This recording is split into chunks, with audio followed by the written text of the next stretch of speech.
Okay, guys, I'm going to go ahead and get started with Tropical Fruit Tuesday. We have a great guest speaker today, Dr. Romina Gazis. She's a plant pathologist and director of the Tropical Plant Clinic at IFAS TREC. IFAS Extension does have, they're part of University of Florida, and we do have an extension office in all 67 counties. If you look down at the bottom, at the little gray circle, that's the Miami-Dade Extension Office. And if you look right next to that, that's the Tropical Research Education Center. It's a big 160-acre facility where they do a lot of research for tropical fruit and other things. And there we have a tropical fruit specialist, a tropical fruit entomologist, and we just so happen to have a really good plant pathologist who you'll be hearing from today. This is Tropical Fruit Tuesdays. Is my fruit tree sick? That's today. And then coming up, we're going to do one on post-harvest, April 23rd, with Dr. Steve Sargent from Gainesville. And then I'm going to do proper planting on May 14th. This is the 48th Tropical Fruit Tuesday today. These are a lot of the topics that we've already done. They're all on YouTube. So if you search Tropical Fruit Tuesday, you'll get this. No one else has stolen that name quite yet. You'll get all these different ones. There is going to be a quiz at the end where you have to name all of these. So be ready for that. I do have a very good tropical fruit information page that you can get to by scanning this. If you've gotten an email from me, this is at the bottom as well. Tons of information there that I've built up over the 10 years that I've been at Extension.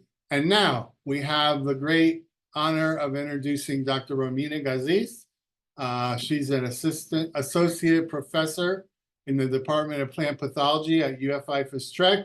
She's also the director of a very successful and very important plant diagnostic clinic at IFAS TREC. Her long-term research goal is to understand the biology behind different plant diseases and then to use this knowledge to develop efficient and long-term disease management strategies. The best thing about her is once she started working at TREC, she saw the light very quickly. What that means is she was working with a lot of different, ornamentals and vegetables, but she was drawn to fruit right away. And that's when we knew we had somebody special. So I think this is my last slide. So I'm going to go ahead and stop sharing and turn it over to a very nice person, a very smart person, Dr. Romina Gazis.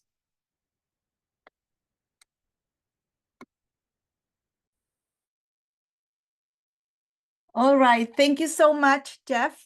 I hope you all can hear me properly and see the screen. Okay, perfect. So good afternoon, everyone. Thank you for being here. And Jeff, thank you for the invitation. It is a pleasure to be talking today to you guys about sick plants, my specialty. That's what I work on. And as it was mentioned before, I'm a plant pathologist and an extension specialist with the University of Florida. And I'm based at the Tropical Research and Education Center in Homestead. So Jeff talked a little bit about my lab, but this is just a little bit more information. So we are a bunch of people that care about plant health.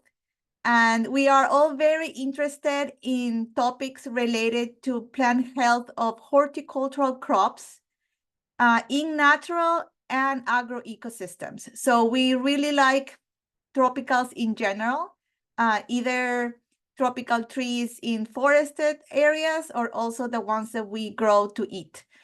And here you can see all the social media that you can follow if you're interested in what my lab is doing. And you can see here at the top of the page, kind of like a word cloud, which was popular a couple of weeks ago. So I did one with my Google Scholar. So you can see that I'm really interested in avocado and in laurel wilt disease, which I'm going to be talking a little bit about. So the topic of today is my fruit tree sick? And, you know, I'm not really exactly sure if you are a commercial grower or if you grow tropical fruits in your backyard, but doesn't matter. Plants get sick regardless where you grow them. And so perhaps you are seeing that your tree, the foliage is yellowing or the canopy is thinning. So because of defoliation, maybe you are seeing that your tree is showing some flagging, which is branch dieback. So when we see that a branch has no leaves, we call that flagging. Maybe you are seeing that the bark is splitting or maybe even bleeding, some oozing coming out of the cracks on the bark. Maybe you are seeing some trunk cankers or lesions, or perhaps even mushrooms or conchs coming out of the bark, out of the trunk, or in the base of the tree. Maybe you are noticing that your fruit tree this year has not put any flowers. And if you don't have flowers, you don't have fruit. Maybe it did put flowers, but it did not set fruit. Or maybe it went through all the cycle and, you know, it flowered and it set fruit, but then the fruit has defects like lesions or spots, and then you are not going to be happy, right? And so just to let you know, those are things that may indicate that your tree is sick. However, the primary reasons may be abiotic, which means that there is an environmental causes for those health issues, or it can be biotic. That can be pest or it can be disease. And so again, environmental factors can cause plant health issues. And actually, they are pretty common. Here you can see a pie graph with the samples submitted to the Plant Diagnostic Clinic at TREC. And you can see that 30% of the plant health issues were diagnosed as being caused by an environmental stressor, almost 30%. So that means that a lot of the problems could be being caused because of these stressors that has nothing to do with the disease, has nothing to do with the pest. And so that also means that we need to learn how to grow plants better, right? That they have some needs that we need to provide. These are some examples. In this case, we are showing examples of damage. And that damage can be caused by ourselves, right? Very common to see newly established trees that we damage the base of the stem with a weed whacker. And that's pretty common because we want to get those weeds out, right? So we get too close to the stem and then we injure the stem. And now trees are very resilient and they can seal and cover that with a new layer of growth quickly, but not all of the time. Okay, especially if there are other stressors like overwatering, and then you just transplanted the tree, is going through a transplant shock. And so in that case, they may not recover. There's cold injury to the embryo, for instance, in mangoes. And yes, we haven't had a freeze in decades. However, if you are living a little bit more northern Florida, you do get cold temperatures enough to affect some susceptible or more sensitive varieties of mango. Frost injury, if you are in a region that gets frost, mangoes are sensitive to that. And salt damage may be something that you have seen if you are in South Florida and if your house or your plot is located next to a coastal area. So we now know that climate change is making the water table go higher, and then we are getting salt intrusion. So we are seeing now symptoms that suggest injury by salt. Other kind of injuries may be also made by us if we spray incorrectly pesticides. These are two examples of phytotoxicity. To the left, you can see the injury to leaves of avocado. And on the right, you can see the injuries on passion fruit leaves. Usually you will see this injury in the new growth. You will see the injury and the symptoms appear close to when you apply the spray, and it will be uniformly distributed, right? So those are clues that tells you that there's no pathogen, there's no pest. This is actually a reaction of the host towards the spray.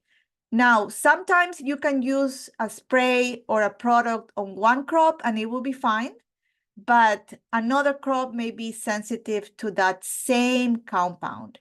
And so again, if you are a commercial grower, those are things that you have to pay attention. If you are trying new products, always spray just few plants to see how they will react before you go ahead and spray the whole growth. Now, if you are a homeowner and you think that you won't have any problems like those, think twice, because we can even get phytotoxicity when using horticultural oils. So I'm talking about using neem oil or tea tree oil. Some of these plant-based oils can be very damaging if you don't apply them correctly. So if you apply way up or higher than the recommended rate in the label, or if you apply them, let's say at noon under Florida heat, under full sunlight, right? You're gonna just cook that new growth. And these are examples of avocado new growth and avocado flowers burned with this horticultural oil. Now, some of these damage can be because of mechanical damage on the same plant. So in this case, it's because of wind, because the fruit may be rubbing among themselves or against branches. And so if we have high winds during fruit development, this damage could occur when the fruit is really tiny. But then you will see the scars as the fruit develops and grows. So you can see here the damage on the photos. The damage was done very early in fruit development, but because the rubbing, the mechanical damage killed that tissue, and then you get the scarring. When the fruit develops, the peel develops, then you will see that cracking. So this is not caused by a scab. This is not caused by thrips. This is mechanical damage because it was windy when the fruit was developing. Other type of injury could be sunburn, and this is very common in dragon fruit and very common during a dry winter. So the last winter has been wet, but the previous one was kind of dry.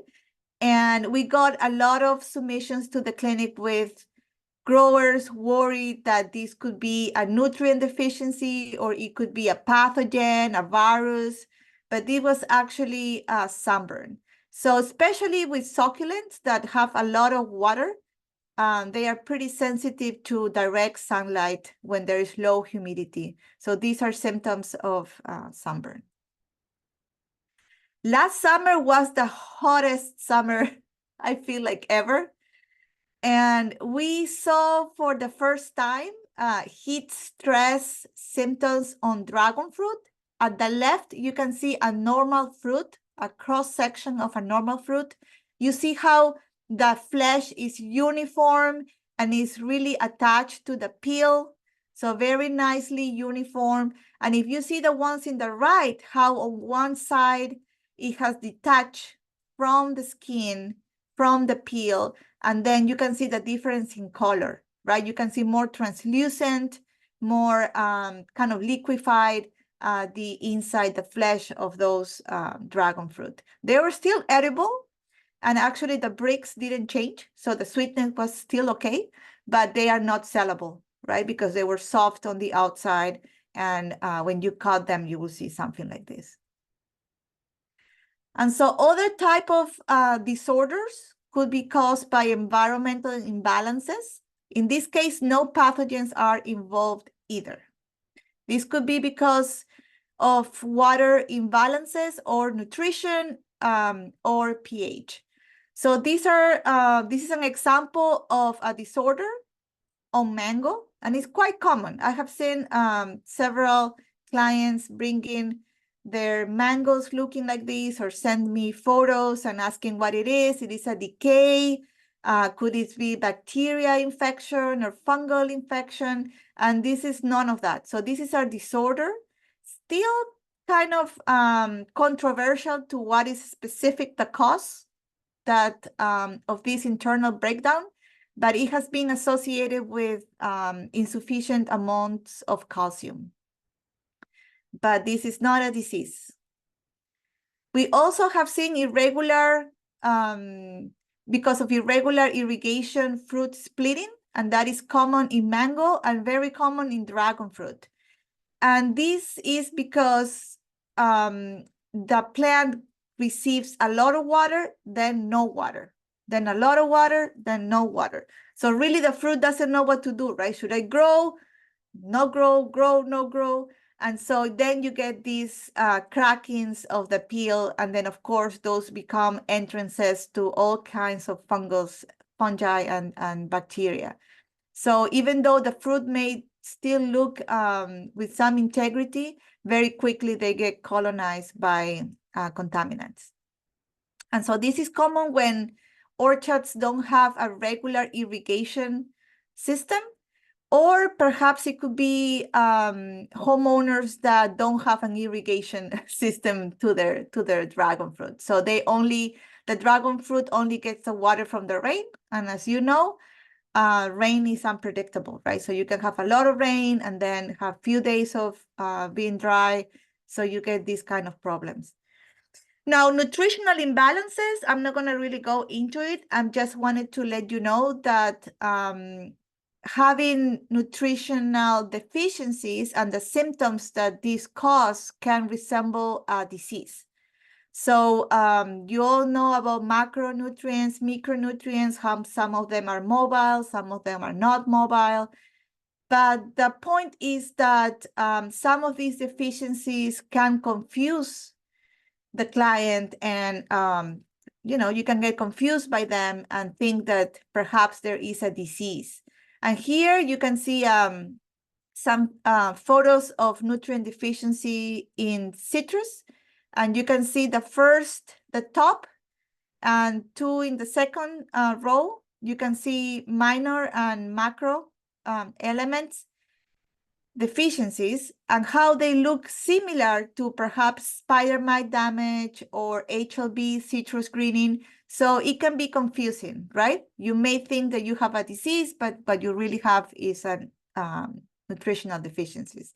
Then is when you have to really look at the pattern of the symptoms and start really getting off of that plant and look at the context. But if you're a homeowner and only have one tree, then it would be difficult to say, okay, so all the trees, the 100 trees have the same symptoms, it's likely a nutritional deficiency. But when you have only one tree, then it becomes complicated.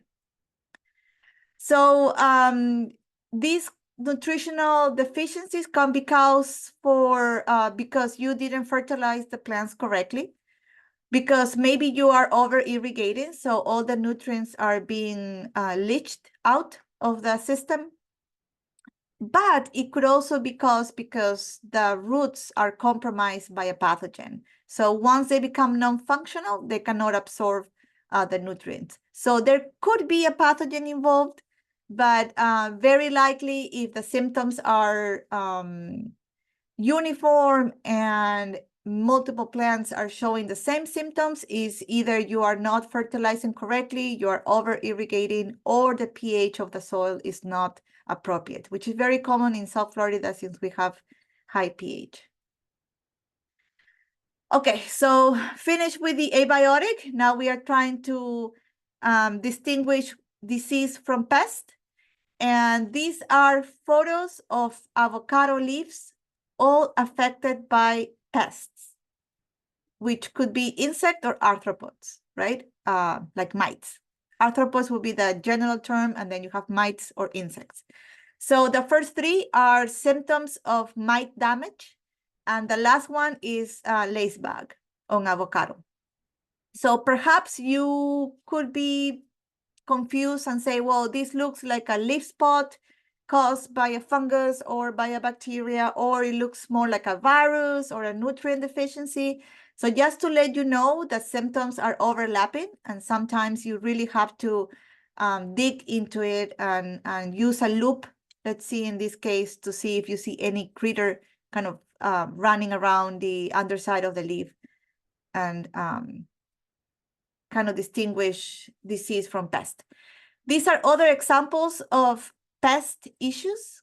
You have the first two avocado fruits showing symptoms of thrip damage. And then you have dragon fruit, also very common when we have dry weather. And the last one is a mango affected by a caterpillar, probably a Lepidoptera larvae. And so these symptoms are caused, even though you see the symptom when the fruit is already fully developed, if it gets to that point, the damage was actually done quite early.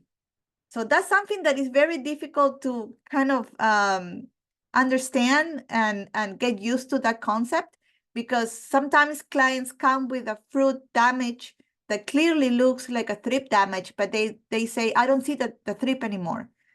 And that's correct, because the thrip made the damage when the tissue was young. So there is no more thrips, but the damage is still there. And even if you spray, even if you try to manage the problem, you are not going to fix that tissue that was already injured. Sometimes you have two problems. You have mold and you have a pest. So in this case, this is sooty mold, very common in our area. But to let you know, this is not a plant pathogen. This is not a plant parasite. And very easy to distinguish is that you scratch and you will see the tissue underneath of this black sooty growth, which is fungal growth, but you can see that it's not damage underneath. This fungus is eating and feeding on the honeydew secreted by insects. Very common to see in passion fruit or in mango, in avocado, actually many, many crops, but pay attention and you will find who is producing this honeydew, which is the one that you need to manage. So you actually need to manage the insect, not the fungus. In this case, you can see heavy infestation by scales. All right, finally, we go to diseases. We have very few minutes. So there are many, many diseases affecting tropical fruits. And so I'm going to try to give you an overview of this.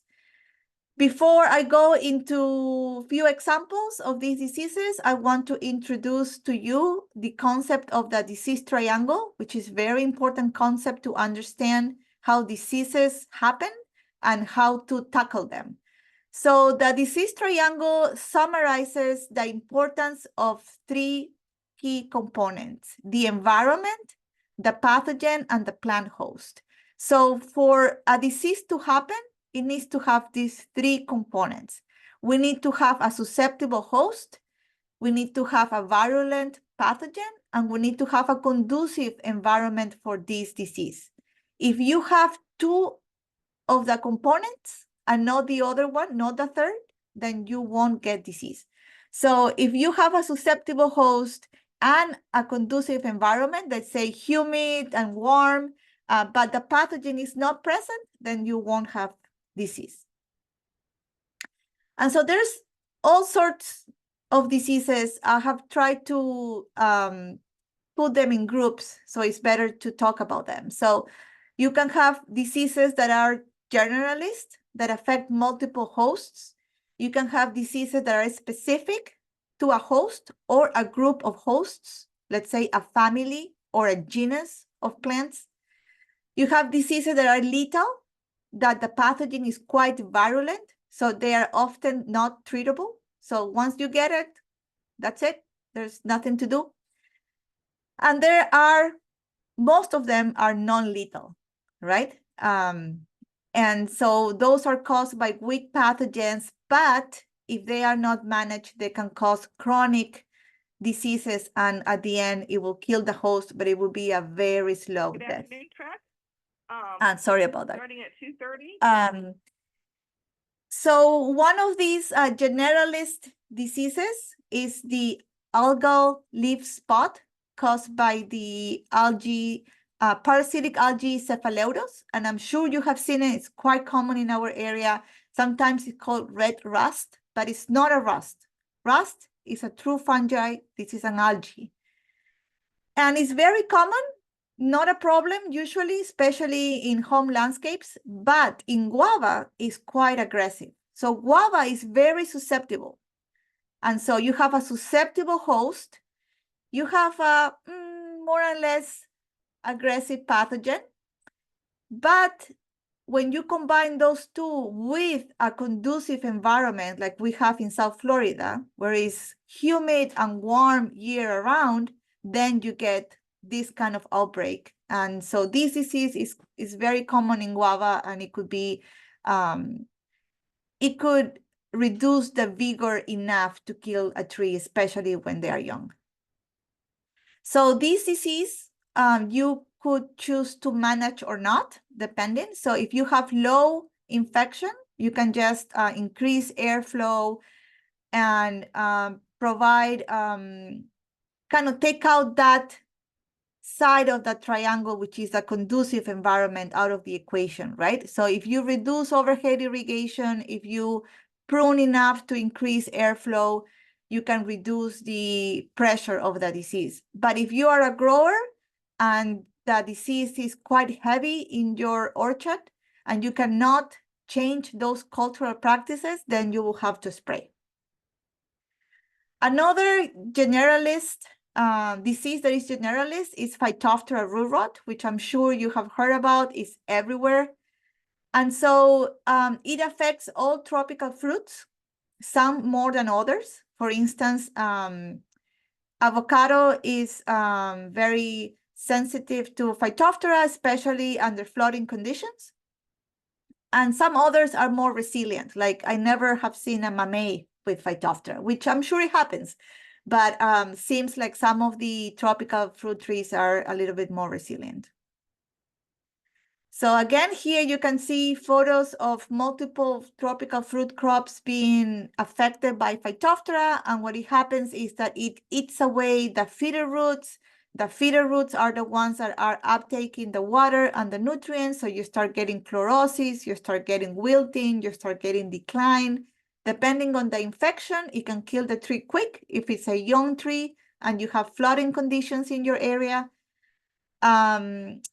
But if it's a mature tree that there's no much, there's good drainage in the soil, you know, it could really take some of this infection and still be productive, still be okay.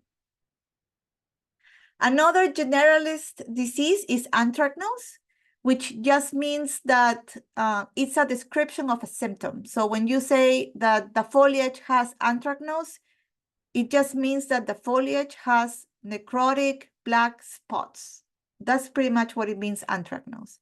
Now, these anthracnose symptoms can be caused by multiple fungi, especially in the Coletotricum group, and is one of the most common fungi in South Florida. Now, it affects leaves, it affects branches, it can also affect fruits, and that's what make us worry, right? Because it will make the fruit unmarketable. And some of the symptoms you can see pre-harvest. So for instance, mango, you will see the fruits with the symptoms while the fruit is still in the tree. But some others, you don't see any symptoms and you think, oh my God, I have the cleanest avocado fruit. But once you take that fruit and put it over your counter to ripe, then you start seeing the symptoms. So those are called post-harvest diseases. And I'm happy that Steve is going to come next week to talk about post-harvest. So this is one of the most important post-harvest disease, anthracnose. Here you can see an example. These are artificial inoculations just to illustrate the process. So you can see how during days, in 10 days, that lesion has grown really big and even colonized and decay the internal tissue of the fruit. So when you pick it up from the orchard, it may not even have this little bitty lesion. You may even see it clean, completely green. And then when you put it over the counter and then the fruit starts ripening, the inoculum, this fungus that has colonized this little space of peel, reactivates and starts decaying the peel. In the case of mango, you can see it when in the tree immediately, right? It's very common in mango. It can be very aggressive, and it could cause dieback. It could cause leaf spots and twig dieback, branch dieback. More importantly, it can cause blossom blight. So it affects the panicles, and it will decay and really kill those baby flowers. So you may not get any fruit set. So that's not good, right? So even if you get fruit set and if you have disease pressure in your orchard, you will get fruit with those lesions. Here are some photos showing different degrees and severity of this blossom blight, quite common again in our area. And even the baby mangoes already being infected with the disease. So it's pretty sad, right? Because that fruit either is gonna drop, most likely because it's heavily infected, or it's gonna grow but crack, and those lesions are just gonna expand, and so you're not gonna get good fruit out of it. This disease can affect multiple tropical fruits, including papaya, guava, passion fruit. Here you can see big lesions in the field or post-harvest as well. All right, so some of these diseases are specific. In this case, we are going to be talking about citrus canker. You can see here the symptoms on the leaves and on the fruit. Important disease of limes. Unfortunately, we don't have much limes, but in the home landscape, there's still people growing limes and oranges and other citrus. So you may get citrus canker. This is a bacteria disease. This is a different disease on avocado caused by a fungus, scab. This is also specific. So this disease only affects avocado. Multiple cultivars, the susceptibility varies across cultivars. And this is how it looks. It's a fungal disease, and it can really, in highly susceptible cultivars like Lula, for instance, it can be heavily impacted by scab. Another specific disease is mango malformation. And as the name says, it malforms the panicles. So you see on the left, a regular, normal, healthy panicle, kind of elongated, and pay attention to the distance in between nodes. And here you can see it's all kind of dwarf, and the nodes are very short. That's a clear indication of mango malformation caused by a fungus in the Fusarium group. These are extreme cases of mango malformation. It just, blows my mind when a sample like this comes to the clinic. All right, some diseases are lethal, which means that the pathogen is so virulent that there's nothing that you can do, right? It's gonna kill the host. As a comparison, I have citrus canker here, which is manageable. That's not lethal. But at the left, you have citrus greening, which is lethal. And it's also a bacteria, but this bacteria is vascular, and citrus canker is just kind of on the surface, right? It does not get into the vascular system. Both are bacterial diseases. Both are widespread. If you have any citrus in your landscape, you will get one of them or both. Are very common. One can be managed, citrus canker, and one We are working on it, but so far there is no cost-effective solution. Both affect tree vigor and productivity, and again, you will probably get both diseases. These are the symptoms of citrus greening in the canopy.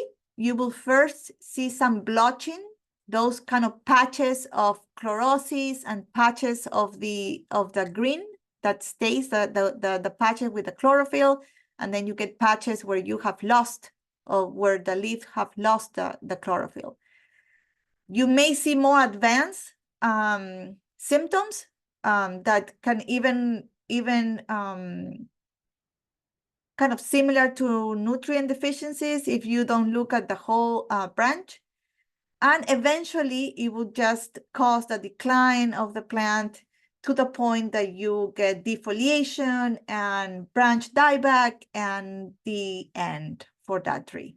So that depends. Some varieties are more susceptible than others, depends on other cultural practices that you are applying. If you are, putting a lot of nutrients to the plant, if you are otherwise trying to improve the health, you may get few years of production, but eventually the tree will decline, and more importantly, the fruit is not marketable and is not of good quality. So because the leaves are being affected, and the leaves are the ones that will do photosynthesis and produce those sugars to feed the plant, then obviously if the photosynthesis is affected, then there's not going to be too much nutrients going into that fruit. So the juice is not good, it's very little, and the fruit does not look good either.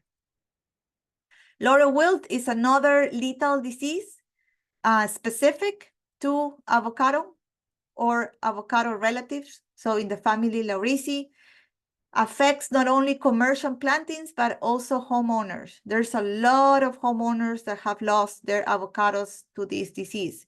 If you have an avocado in the field, in your backyard, and you suddenly see it wilting and it progresses in matter of weeks, sometimes even 2 weeks, you likely have laurel wilt. So I would recommend to pay attention to the progress of the wilting, and then if you get a knife, very carefully take out the bark of the tree, and it's quite easy. Avocados has very easy to peel bark for the most part. And if you see any evidence of beetle infestation, or you see the streaking of the otherwise white or creamy white subwood, then you very likely have laurel wilt. All right, so the good thing is that most of the diseases are non-lethal. Okay, so some of them are, for instance, mango decline, very common in organic production of mango, very common with homeowners. And you can see here how the tree is declining. And if it's not managed, it will die, right? But you can save it. And one thing that I want you to pay attention is of the bottom part of the tree. You can see how it's full of weeds all the way to the stem. That means that any fertilization that this person is putting in is just going to be absorbed by these weeds, right? Because there's no really area where you can feed that tree with nutrients. So there are some pathogens involved in this kind of decline. Usually they are very weak pathogens that are already living within the tree. However, when the tree gets stressed because of this lack of nutrition, this really mismanaged of the tree, then these endophytes, these are fungi living inside the tree without causing any problem. But once the tree gets stressed, they start changing into pathogens. So that's quite common in the home landscape. This is another photo showing a decline. And you can see again, all this greenery, grass or weeds are just covering the entire bottom close to the root system of this tree. So there's no way this tree can absorb the nutrients through the fertilization. Other non-lethal diseases are powder mildew. In this case, this is mango powder mildew, and it's only present when the weather is dry. So the last winter, the one that we are coming out right now, has been wet, relatively wet, especially at the beginning when mango was flowering. But last year, we saw an outbreak of powder mildew because there was dry weather when the mangoes were flowering and the pathogen is present and the host is susceptible, right? So there's your triangle with making a check on all these three requirements for disease to happen. This is a debilitating disease if it affects heavily the leaves because photosynthesis get compromised, but also is bad because it can reduce yielding to 90%, so you may not get any fruit. If you have dragon fruit, you have seen this disease for sure. This is not lethal, but if not managed, it can kill the plant as well. So this is a fungal disease, the most important disease out there for dragon fruit at the moment. It causes canker on the stems, but also on the fruit. And so these are just photos of the fruit produced by a sick plant. And as you can see, nobody's going to buy this and nobody's going to eat this. So we are constantly working on different management approaches to this disease, but it's a difficult one because if the conditions are suitable for the disease to spread, it can become really severe. So what can you do? Let's say that you identify with one of the diseases that I have talked about, or perhaps I haven't talked about the disease that you may have, but you are thinking that the tree in your home landscape or in your orchard may be sick. So number one, talk to your county extension agent. Ask about resources. Tell what you are seeing. Be descriptive. Send photos. Give information on irrigation and fertilization practices. So we are like detectives, right? And we are not mind readers. So we need that information from you. If your extension agent can direct you to UFED's publications, there is a lot of publications out there on different crops, either in South Florida, Central Florida, or North Florida. And so there are a lot of resources out there for you. If you need to do testing, so if your county extension agent suggests that you better go and test, or you want to be absolutely sure, you can submit a sample to the plant clinic. We are located at the Tropical Research and Education Center. Here is our number and working hours. We are here to help, and we will welcome your sample submission. We provide many services. We will test for many diseases, those caused by fungi, fungi-like organisms, bacteria, viruses, algae. We do specific tests. Some of them require molecular testing. What we don't do is on the right. Something important to mention is that we don't do pesticide residue. So if you think that your neighbor has sprayed something and it was a windy day, and you really believe that your plant was burned because your neighbor sprayed something, we cannot do that testing. We can only test for disease, and we can help you with horticultural problems, but we cannot tell you that, yes, that plant died because your neighbor sprayed something that is phytotoxic. There is a fee of $50. Molecular testing is $80. But you can go to our website, download the form, or you can get one at the clinic. We accept mail submissions and walk-ins. So just give us a call if you need help filling this form.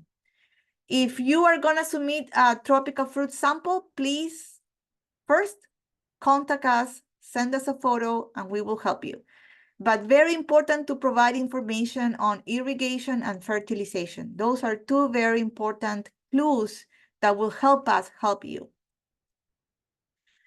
We will guide you on which kind of sample to submit. Some of them will be specific, like if you are thinking about laurel wilt, we will ask you samples of the sapwood. So that means that inner tissue below the bark, or the whole limb. So if you want to come to the clinic with a whole branch, you are welcome to do so. But it's better to contact us first, and we will guide you through the process. We also identify pests. So you can submit your vial with the pest. If you can catch it, we can identify it for you as well.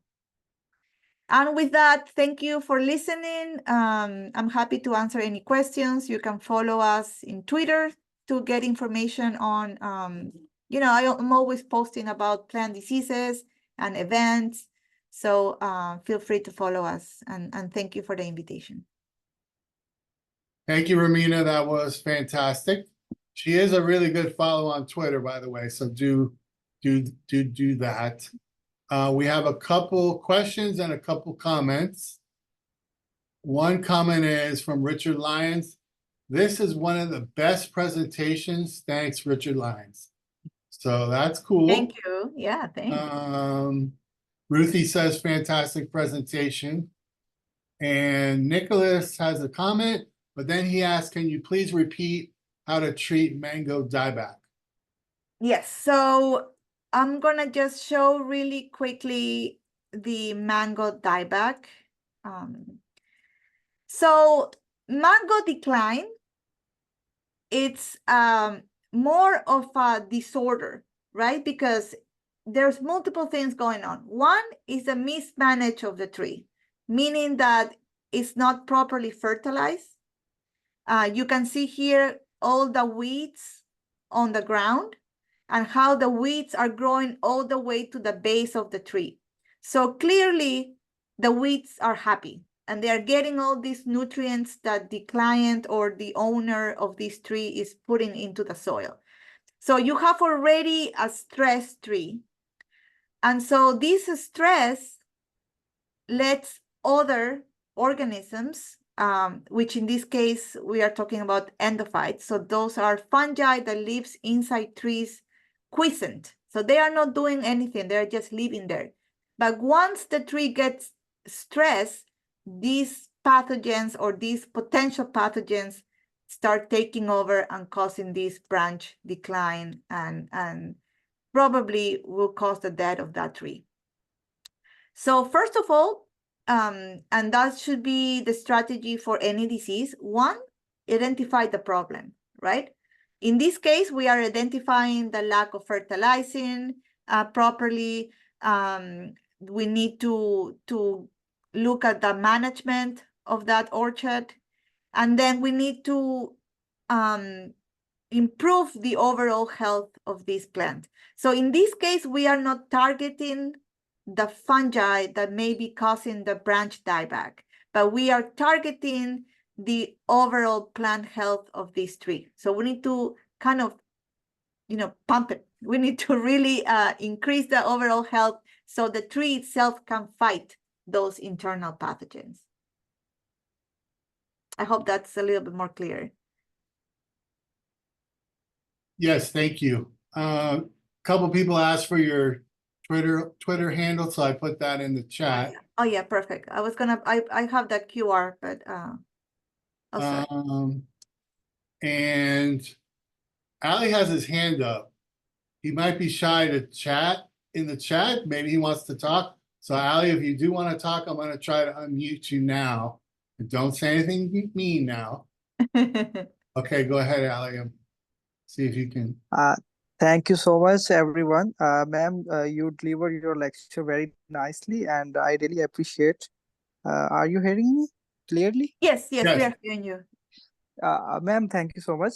My question is that, ma'am, sometimes as you told that there are many diseases on leaves. Suppose we are unable to identify which disease it is. It is viral, it is fungal, or it is bacterial.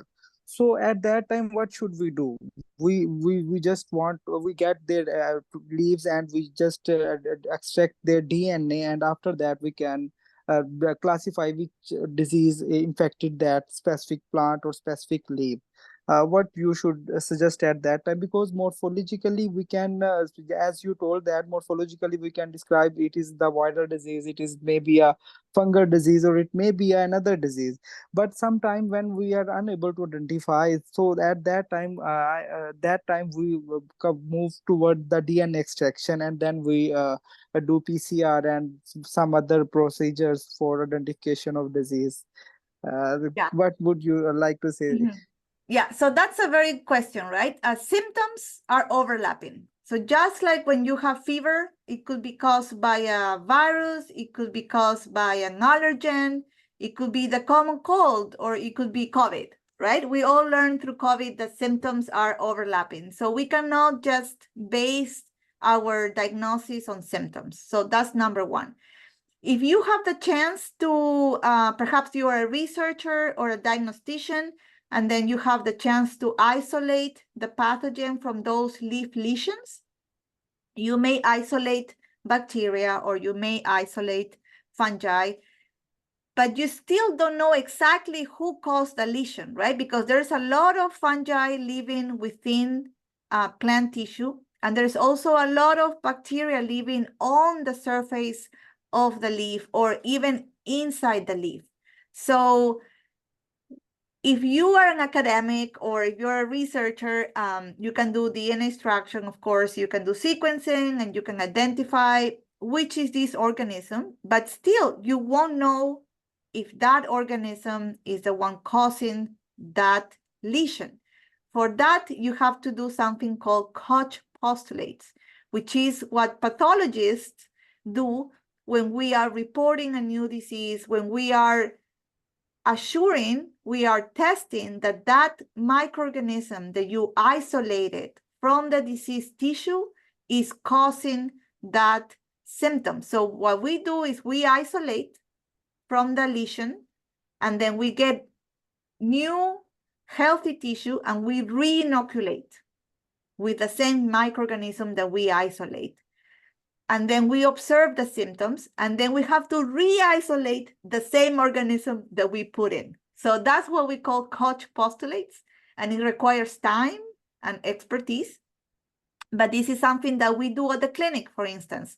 When we want to report new diseases to the state or to the country or to science, we need to fulfill these postulates because we need to demonstrate that the organism that is present in the diseased tissue can be isolated, re-inoculated, and re-isolated. So it's like completing a full circle. And we do that quite often when we do these new reports. I hope that answers the question. Thank you so much. Vander says, nice presentation. We have another one, great presentation. Will you be sending this recording in the email? I'll have it up on YouTube by the end of the week, so you can find it there. I won't send it an email, but it will be on YouTube.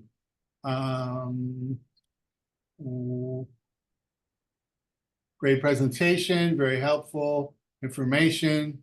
And then Ali, who we just spoke with, says, when you have a plan to recruit PhD students, I'm highly interested after listening to your lecture. Good to know. Thank you for the interest. Okay, I think we're going to end it there. You were fantastic, as I knew you would be. Just for your own records, we had about 46 people at the high. And I will put this up on YouTube and send you the link when I do. So thanks so much for being here, Romina. We really appreciate you. Thank you. Thank you for the invitation. And remember that the Plant Clinic is there to help you. And if you are outside the state of Florida, we can still help you. So we can receive samples from our state as well. Awesome. Thank you. Okay. Thank you. Bye. Have a good Bye. day. You too. Bye.